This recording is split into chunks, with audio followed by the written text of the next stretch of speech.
of an opposition newspaper, and two of his colleagues are being questioned over accusations they made up reports about recent protests and unrest in the country. Now, they deny the charges and say they're being subjected to a smear campaign. The Bahrain Center for Human Rights says more than 400 people have been jailed or have gone missing since the government imposed a state of national safety. Well, a CNN crew recently went to Bahrain for a story about Middle East bloggers, activists and revolutions. But most of the sources who had agreed to talk couldn't be found. As Amber Lyon explains, she and her crew were also detained. Flying into Bahrain, our plane was largely empty. You definitely know you're heading into an area of unrest when you are one of the only people on the plane headed to that country. On the streets, we discovered an eerie silence. Almost no tourists in the hotels. A strict curfew and military checkpoints. No signs of protests, but we were to find out that the unrest here has not ended. It's just been silenced.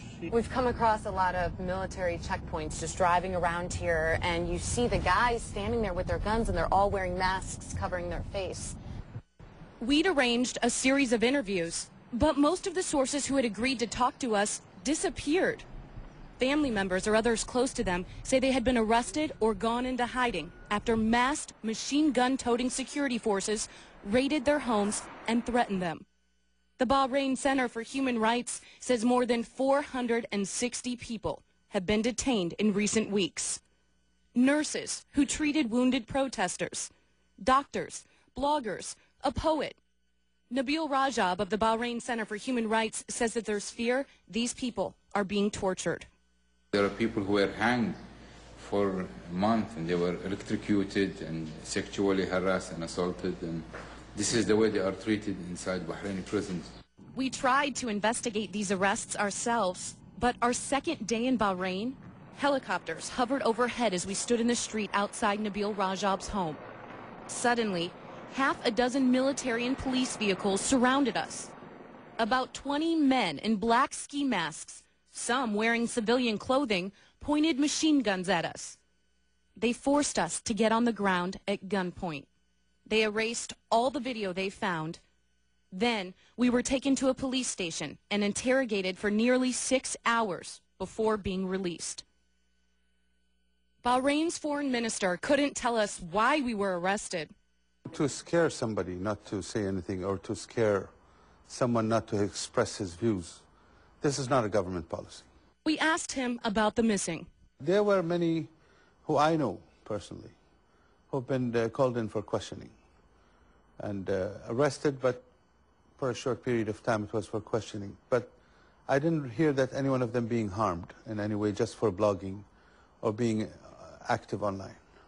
From this point on, government minders were attached to our team at all times. They would not allow us to film any of the tanks or military. Yeah. What's that? No, there's a tanker down there. Don't. There's a tanker where? Yeah. A tank. This doesn't want you to film a tank. I don't want them to come to you. And come on, how can we not shoot this stuff? No. And our minders told us that there were no protests. If Can there's we do the protest, today, can we Lieutenant? film the protest? What protest? There's no protest. Say to still do the protest. Instead, our minders brought us to see the nice things in Bahrain. They brought us to the shopping mall to look at the fine selection of Bahraini shoes. Meanwhile, while we were being minded, human rights workers told us security forces continued to raid homes late at night, taking the opposition away one by one at gunpoint. As a security, national security. But we were warned by government officials not to press any further, or we would again be arrested. Are those guys following us all day? Oh. The police? No, they are not following us. And this time, we might not get out. All right, Amber Lyon joins us now from CNN Center with to elaborate on what we've just witnessed. Amber, I'm wondering what your 6-hour detention was like and what justification the government gave for having such tight control over what you could and could not see. Well, to this day, we haven't been given any justification as to our arrest, and they say that right now, due to matters of national security, that's why they're preventing the media from really getting to see the overall picture of what's going on in the country right now. When we were in detention for those 6 hours, we were treated well. We weren't harmed.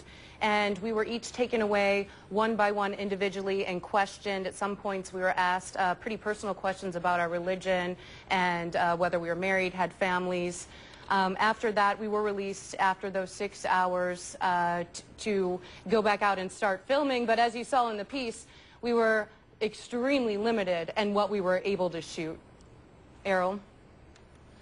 And of course the issue in Bahrain is there is a Shia majority that is ruled by the Sunni minority. I know that you were able to put some more content together for us. What will we look forward to tomorrow? Well, tomorrow we're going to show you one of our stories from when we were able to venture into one of these Shia villages, an area that the government didn't want us to see. And we found an overall fear among the residents there in going to the hospital because the military has taken over one of the biggest hospitals in Bahrain.